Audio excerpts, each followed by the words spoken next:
nuevamente a este videocast de apropiación social del conocimiento. Estamos en la segunda parte de Entre nosotras nos cuidamos, conocer es poder. Con estas maravillosas mujeres, Aleida, Cristina, Sonia y quien les habla, Kelly Jaramillo. Yo soy la comunicadora del proyecto de apropiación social. Bueno, estábamos conversando, chicas, que este especial es en memoria de Paula Andrea, una estudiante que hace poco pues fue asesinada en el municipio de Andes, en el corregimiento de Santa Rita. Ella pertenece a la institución del corregimiento y allí nosotros tenemos los chicos y chicas de 9º grado, que son los que realmente pues tienen más participación en el proyecto. Se han vuelto pues parte de nosotros también, y a Paula Andrea la sentimos muy cerca y nos ha dolido profundamente este hecho. Entonces continuamos acá para irnos contando cositas que yo creo que se nos quedaron en la primera parte. Hablábamos de la importancia que tiene no solamente pues que las mujeres puedan tener oportunidades, que mejoren su calidad de vida, sobre todo en la parte rural, donde creemos que la brecha todavía está muy abismal, y que eso genera muchas violencias, no solo la violencia económica, sino que hay otro tipo de violencias, el maltrato, puede ser también como que las mujeres allá sienten que no, aparte de las oportunidades que no les ofrece su territorio de trabajo y demás, pues se quedan, ¿cierto?, como en esa vida, como que no hay otra vida, no hay otra posibilidad.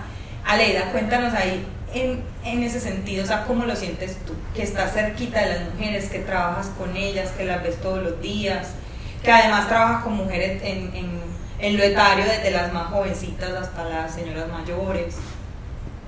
Creo que eso es importante. Sí, a ver, yo lo pienso que, como lo hemos repetido, eso es una brecha grandísima. El afrontar ese sentir con tanta impotencia sobre el qué hacer de cómo ellas pueden salir. Si ellas mismas se mentalizan, es que no puedo, porque entonces ¿quién me paga el arriendo? ¿Quién le da comida a mis hijos? No tengo como la posición económica de ellas es muy fuerte en cuanto a lo básico, y más ahorita se visualizó mucho eso en las fiestas catías, que son las del municipio, que estábamos en ellas precisamente cuando pues, pasó lo de Paula. Algo que nos conmovió mucho, pero no fue suficiente como para decir no, démosle respeto a esto y dejémonos llevar por este sentimiento de conmoción. Conmovidos todos, pero en realidad se siguió, sí, falta mucho, porque es que yo pienso que desde la institucionalidad hubo como un sentimiento de que sí, muy triste, pero ya pasó. ¿Qué pasa con las instituciones, Cris? Que has trabajado y que has estado muy cerca de esto. ¿Qué pasa con el Estado, con organizaciones o con entidades que se supone que están ahí para proteger pues, a los ciudadanos, pero en especial a las mujeres, porque ya hay un trabajo grande alrededor del cuidado de la mujer o de la protección de la mujer? Bueno, digamos que para reconocer que sí hemos avanzado en algunos asuntos que tienen que ver pues como con la salvaguarda, la protección de los derechos de las mujeres, pero que la institucionalidad sigue siendo una barrera grandísima para que las mujeres puedan acceder a la justicia, a la salud, ¿cierto? Llegar a una comisaría de familia, sea quien la atienda, hombres o mujeres, pues una mujer a denunciar violencia intrafamiliar, que es como un término más aceptado, digamos, que el de las violencias basadas en género, y que te digan, pero usted, ¿qué le hizo a ese hombre? Usted, cómo iba vestida, bueno, todo lo que conocemos. Y uno quisiera, ¿cierto?, que a la par de los avances de la justicia, de las leyes favorables a las mujeres, del reconocimiento del feminicidio, del reconocimiento de las violencias basadas en género, también los funcionarios y funcionarias tuvieran una empatía diferente con las mujeres que llegan ahí a activar una ruta para su protección, pero que primero se encuentran que en su vivienda se les vulneran los derechos y que el Estado también lo hace. Y que muchas veces en casos de abuso sexual la Fiscalía deja a las víctimas casi la responsabilidad completa de comprobar lo que les pasó. Entonces eso hace muy difícil que las mujeres, por lo menos, o sea, hay un asunto de la credibilidad ahí. Sí. Te dicen muchas veces, pero es que los hombres también son maltratados dentro del hogar. Pero cuando los hombres llegan a denunciar también violencias intrafamiliares, hay burla. Hay burla y hay casi que una expectativa y un pedido de los hombres: ¿usted por qué no le pega? Pues usted es bobo, usted es esto y lo otro. Cuando yo espero como funcionario que un hombre pegue y mate, en vez de proteger sus derechos, también estoy haciendo parte de la vulneración de los derechos ahí, ¿cierto?, de las personas en general, de los hombres, de las mujeres, de todo el mundo, y es también machismo y patriarcado en ese tema. Entonces, ¿qué pasa con las instituciones? Que necesitamos también capacitar a los funcionarios y a las funcionarias. Necesitamos dialogar también con ellos y con ellas, así como estamos dialogando acá, ¿cierto? Sí. Necesitamos que reconozcan las violencias y que creerle a la víctima es muy importante. Que es que las mujeres dicen mentiras cuando van a denunciar, pero es que le corresponde a la institución investigar y generar entonces una estadística real de cuántas de esas denuncias son verdaderas y cuántas son falsas, y yo sé que nos vamos a quedar en el 95 o en el 99% contra un 1% de personas, y además la que va a denunciar falsamente qué es lo que está diciéndole a la sociedad, ¿cierto? ¿Por qué sucede eso? Entonces, creo que también no solo en el sistema judicial, sino en el tema de la salud se ejercen muchas violencias contra las mujeres. Por ejemplo, lo que hablábamos de la violencia obstétrica, de cómo las mujeres son violentadas durante el proceso de embarazo y parto, ¿cierto? Cómo son culpabilizadas por quedar en embarazo, pero culpabilizadas también por querer planificar, por querer usar la pastilla del día después, que está un poco satanizada, por querer abortar, ¿cierto? Por todas esas cosas que son muy complejas, muy complejas de entender, pero que no estamos escuchando tampoco, o sea, porque esas cosas están pasando así, ¿cierto? En las redes sociales, en los medios de comunicación, cuando ocurren cualquier violencia basada en género, desde lo que decíamos, desde el maltrato sutil hasta el feminicidio, hay una revictimización constante de la víctima, de estar contando al detalle qué fue lo que le pasó, por qué le pasó, de la hipótesis, ¿cierto? De hecho, suceden cosas muy... ¿cierto? Que uno sí se pregunta ¿por qué? Cuando sucede, cuando ocurre un hecho de estos, feminicidio, un abuso sexual, sale la foto en todas partes, la foto de la mujer, la foto de la niña, circula por todas las plataformas, pero el del victimario no. Que en general son hombres. No digo que no hayan victimarias, pero digamos que luego nos vas a comentar un poco ahí, Cris, porque esto no es un concurso, ¿cierto? No es quién mata más a quién, exacto, porque finalmente de eso no se trata. Y ahí entra un tema bien importante, y es el feminismo. Pienso que hay gente que escucha la palabra feminismo y le da escozor. Inmediatamente dice, pero feminismo, hay unas locas.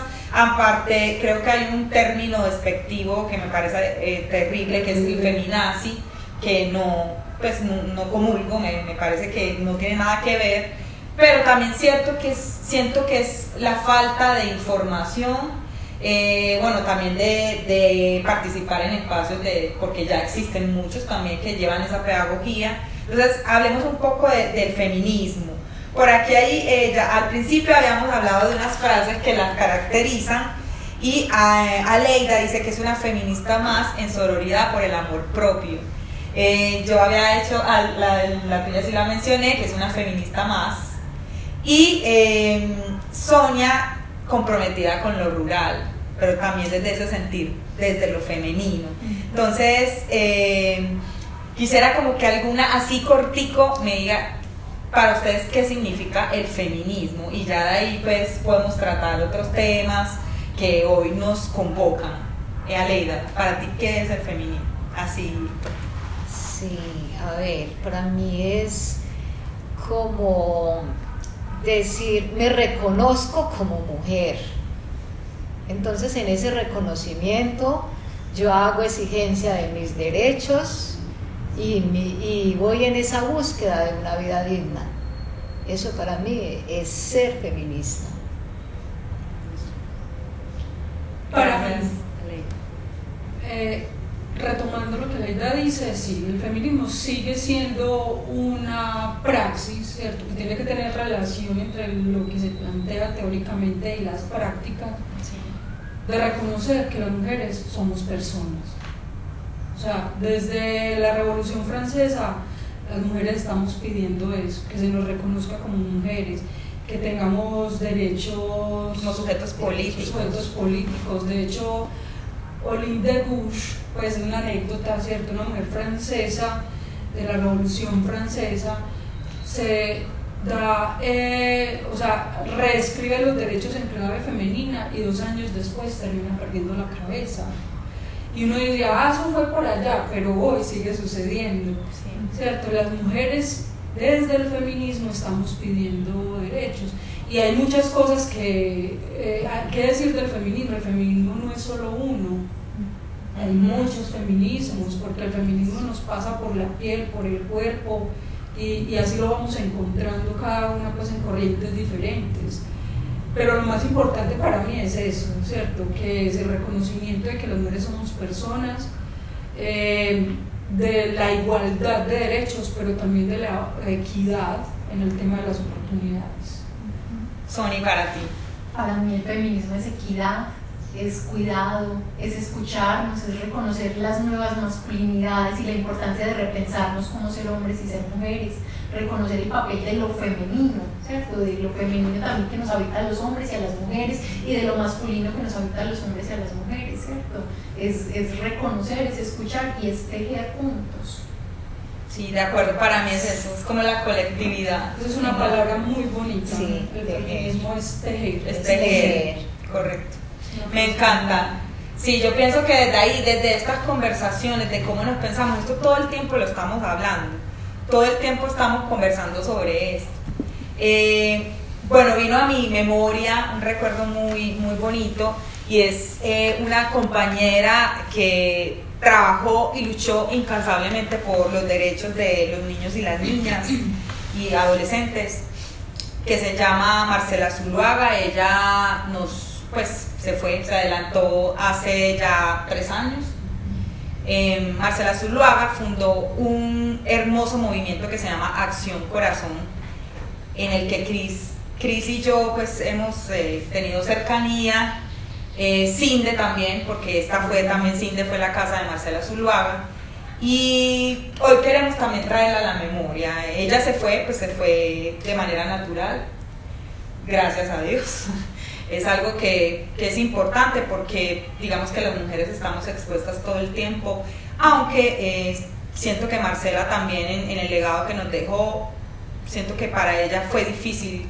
Es como esas personas que vienen al mundo y sufren mucho con lo que sucede en el mundo, o sea, le genera un impacto muchísimo mayor que a otras personas, muy sensible. Marcela dejó instaurado algo dentro de este movimiento, y creo que a todas las personas que nos tocó de alguna manera, Sony también pienso, y es el amor como derecho político, y que el amor como derecho político, pero también desde la voz femenina, no porque la mujer esté por encima del hombre o porque no haya una equidad, que es lo que mencionábamos ahorita, sino porque ella lo pensaba también con lo que mencionaba Sony, desde el cuidado, ¿cierto? Pero desde el cuidado no como quien está por debajo de sus necesidades propias, sino por el cuidado de los otros, por ese tejer.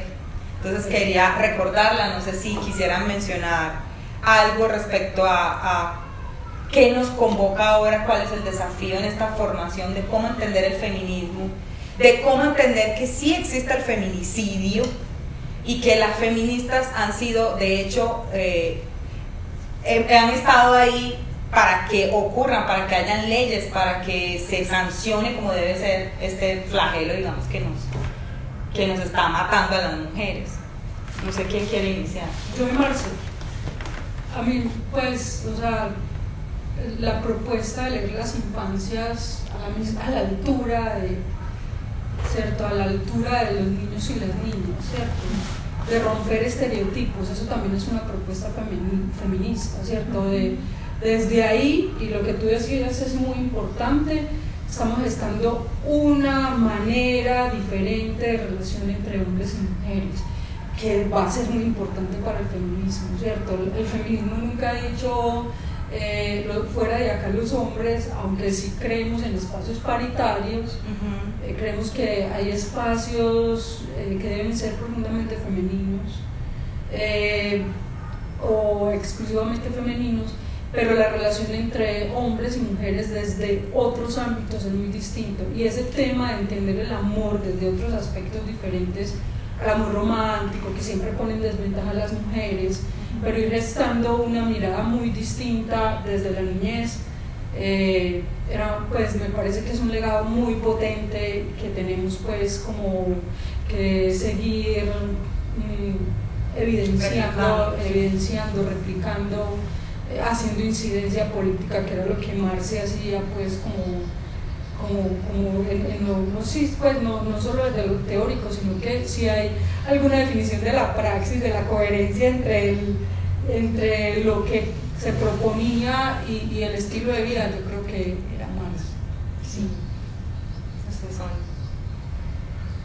Bueno, en algunos espacios he escuchado cómo pensarnos la vulnerabilidad, ¿cierto? O sea, cómo pensarnos el cuidado también de entender que todos que somos vulnerables, ¿cierto? Y que eso nos permita conectarnos también de manera distinta con los otros, con lo otro, porque lo que pasa con las violencias basadas en género también es que hay un tema de relaciones de poder ahí, ¿cierto? Donde eso otro me amenaza y tengo que acomodar lugar, como taparlo, como silenciarlo, como negarlo, ¿cierto? Entonces, ¿cómo damos pasos en pensarnos la vulnerabilidad y lo otro, ¿cierto? Eso que se presenta como lo otro, pero que en la medida en que encontramos espacios de apertura y de comprensión es que ahí se van generando movimientos. Entonces yo sigo pensando que tenemos unos retos muy importantes también en cuidar nuestros mundos internos, ¿cierto? En el cuidado de la salud mental de niños y niñas, de jóvenes, de mujeres, de hombres,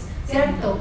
Hay una tendencia también, por ejemplo, con los feminicidios como a justificarlos en, no, tenía un trastorno mental transitorio, y hemos, yo creo que ido avanzando también en eso, en entender que es un tema no solo de psicopatologizar, ¿cierto? Y como de esa manera justificar, sino que es un tema de entender desde lo social también cómo hay unos asuntos que están naturalizados y que en muchos casos ni siquiera hay una psicopatología o un trastorno mental, ¿cierto? Pues no es ira e intenso dolor, eso ya hace mucho tiempo se revaló.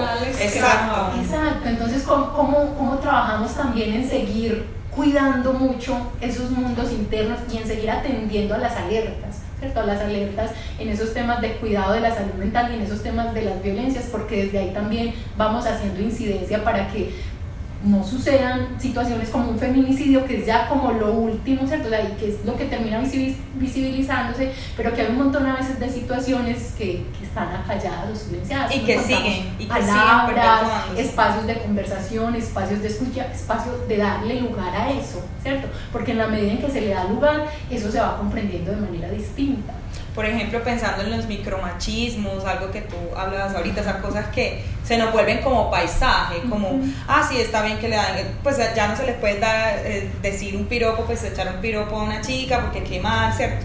Tampoco es llevar a los hombres, digo yo, pues como a ese extremo de es que no, por Dios, un hombre es un violador en potencia. Yo creo que finalmente ese no es el propósito, es también mirar eso de los mundos internos. Pero yo tengo una cosa para decir en eso que acabas de decir, y es que cuando uno habla de las violencias basadas en género, sale una defensa casi automática, es que no todos somos así.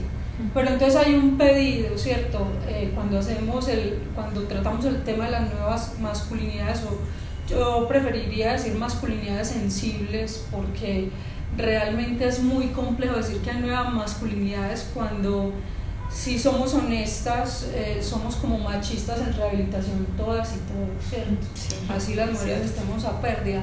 Pero el pedido que hacemos desde las masculinidades sensibles es, venga, no, si usted no es así, no me silencie lo que está sucediendo acá, no todos somos así, sino que haga, ¿cierto? Haga una resistencia, visibilice a los que sí son así, ¿cierto?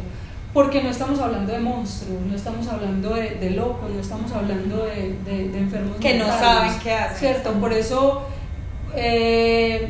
sí hay, pues, como digamos que esa película La mujer del animal relata, o sea, pinta este ser así como un hombre como muy visiblemente violento y machista y maltratador, pero es que los que están alrededor de nosotras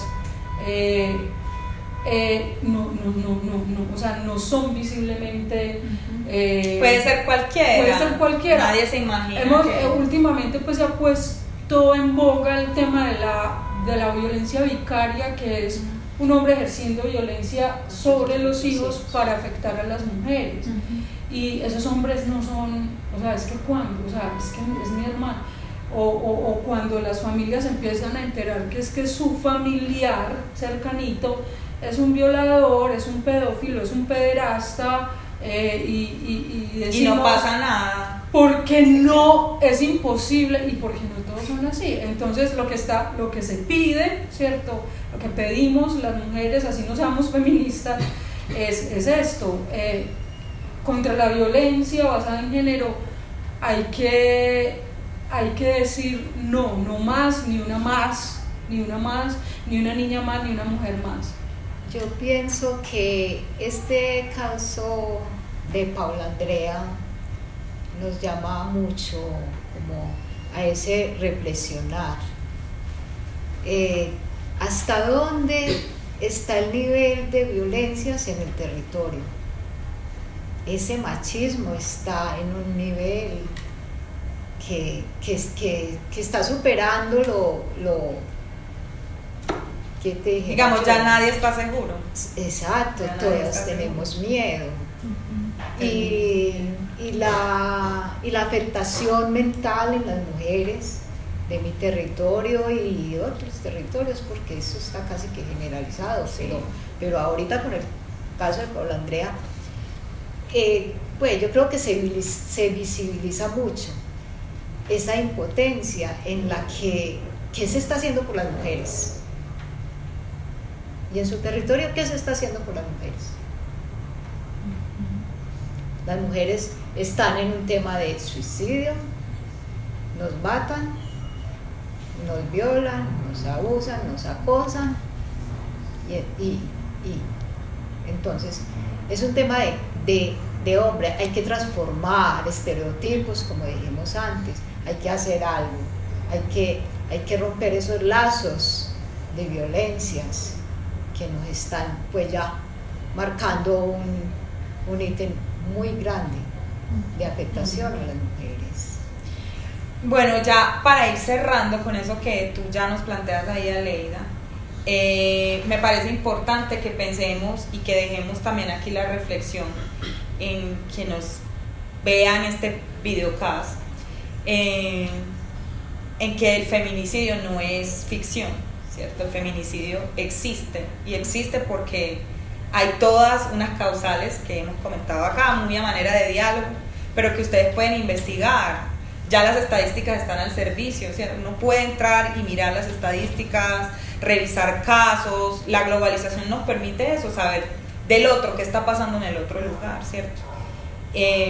pero sí quería dejar como que ese tema no se nos escapara, de que el feminicidio no es ficción, está tipificado dentro de la ley y que nació pues eso surge de lo que sucedió con Luz Elvira, que es la ley de 1761, y que lo que implica eso es que hayan penas mucho más altas para los victimarios y que la gente tiene que denunciar, pero también tiene que haber un sistema que nos acompañe. Entonces quería, no sé si querés hacer ahí un cortico con eso y vamos cerrando, chicas, hasta ver si ya se nos va acabando el time. Bueno, para cerrar y cortico, ese término feminicidio lo acuña Marcela Lagarde en México, pues una feminista que ha sido muy importante para la lucha. Que incluso ella fue la que habló de sororidad. Sí, de la sororidad, ¿cierto? Y es una mujer que se ha dado la pelea por definir la situación de las mujeres. O sea, no son conceptos por conceptos, sino si yo lo nombro y le pongo unas características, entonces muchas cosas pueden suceder que ocurren dentro de las casas de las mujeres, en el barrio, el feminicidio, normalmente por quienes las debían proteger, su pareja, casi siempre su expareja, o también pues ha sucedido por padres, hermanos, también hijos que han matado a las madres, ¿cierto?, en su condición de género. Y entonces eso ha logrado que del sistema judicial de muchos países vire la mirada hacia allá y por la condición y por la forma ponga castigos ejemplares, en teoría, porque en este país ya sabemos que ocurre a veces, sí. Para que este fenómeno no se perpetúe. Gracias, no sé Sony si quieres ahí. No, yo creo que muy cortico, tenemos un reto grande en seguir visibilizando y en seguir generando conciencia, o sea, también de adentro y afuera, en la sociedad que necesitamos mucha conciencia en muchos sentidos, como empalabrar el mundo nombrando las cosas como son. Bueno, muchas gracias a ustedes. Aquí, mejor dicho, nos podríamos quedar en 10 videocasts más contando y hablando pues sobre este tema que de verdad nos tiene muy conmocionadas. Queremos que ustedes también lo comiencen a hablar, que lo repiensen, que averigüen, que investiguen, y que no se queden simplemente con lo que sale en los medios de comunicación o lo que dijo mi tía o mi papá, sino que generen su propio criterio. Muchas gracias por vernos, por escucharnos, gracias a Leida, a Cristina, a Sonia, por participar de este espacio, y los esperamos en próximos contenidos de videocast de apropiación social del conocimiento. Chao.